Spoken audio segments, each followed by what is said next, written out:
Well, it's off. President Biden ending spending negotiations with Senate Republicans after disagreeing over the bill's size and scope. President Biden is now looking at the House Problem Solvers Caucus plan, which includes a $761.8 billion in new spending over the next 8 years. Joining me right now is Alaska Senator, member of the Senate Armed Services, Commerce, Science, and Transportation Committees, Dan Sullivan. Sir, it's great to have you this morning. Thank you so much for joining us. I guess I want to start. Maria. Great to be on the show. I want to hear all Thanks. about your trip to I'm so happy you're here. We've been talking about your trip to Taiwan now for 2 weeks, so I want to hear all about the trip. But first, walk us through this spending plan. Is the president going to be able to get these pie-in-the-sky dreams through, much higher taxes, massive spending? Will he be able to get it through reconciliation? We know that Joe Manchin is not on board for H.R. 1 and not on board for removing the filibuster.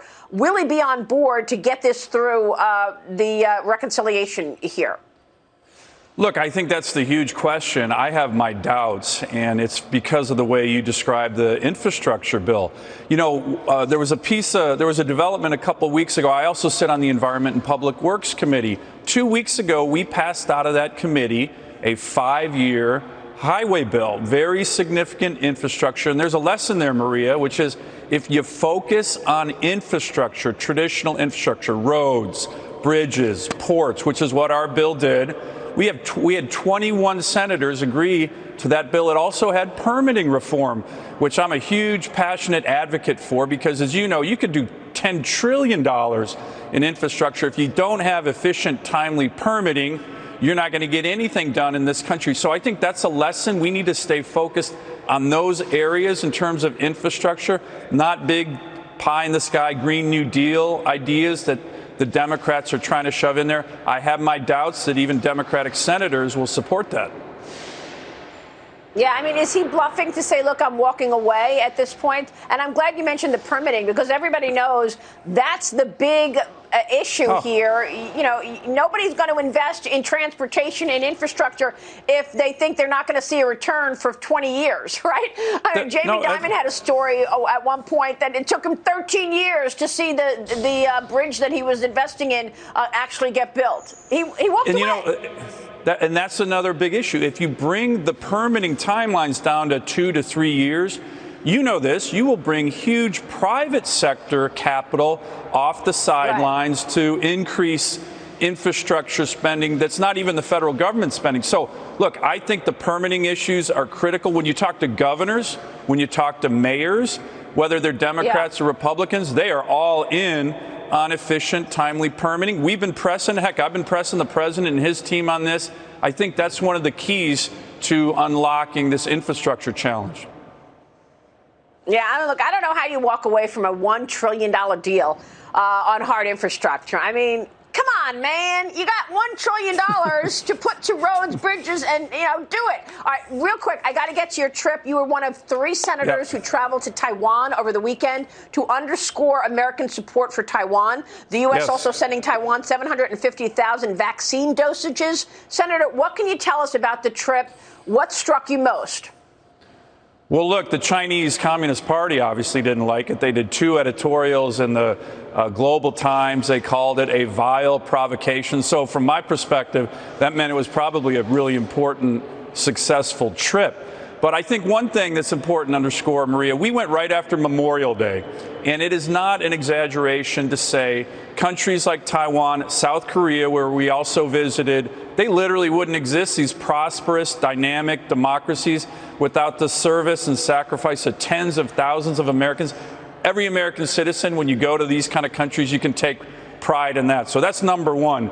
But the other thing is, we were focused in a lot of ways on vaccine diplomacy. And it's a huge contrast that we are underscoring with regard to what happened last year. The Chinese Communist Party essentially sickened the world with the pandemic, and it was characterized by a lack of transparency, a lack of cooperation with any other countries. And by contrast, America right now is leading through our innovation. We came up with in the Warp Speed initiative that Congress and the Trump administration put together.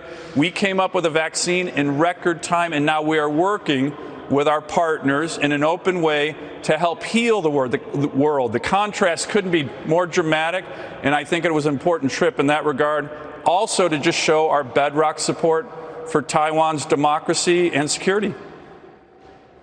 It was a really important trip, Senator, and a lot of us are grateful that you made the trip.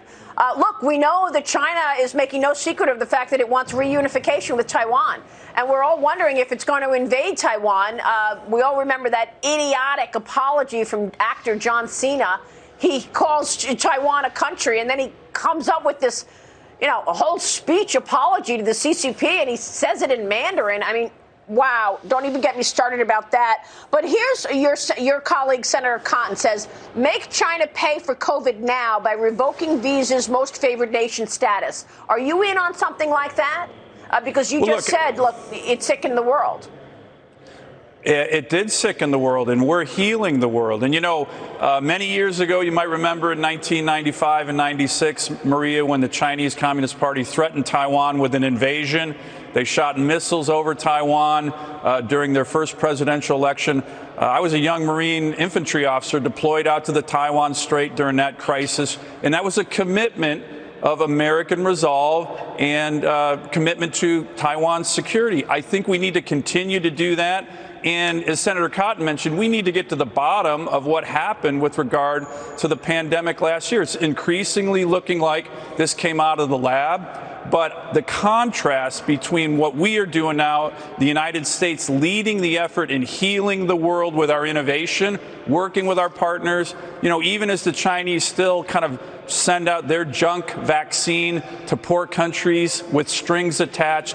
It's an important contrast, and I think countries in the region are noticing, and it's good for American diplomacy and leadership. Well, thank you for your leadership and your service to our great country. Once a Marine, always a Marine. Bottom line, Senator, if the CCP invaded Taiwan, would the U.S. support Taiwan?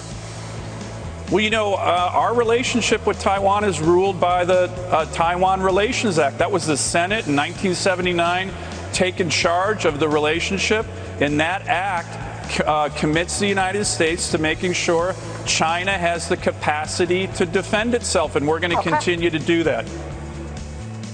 All right, Senator, great to see you. We will continue to follow your endeavors. Senator Dan Sullivan. We'll be right back.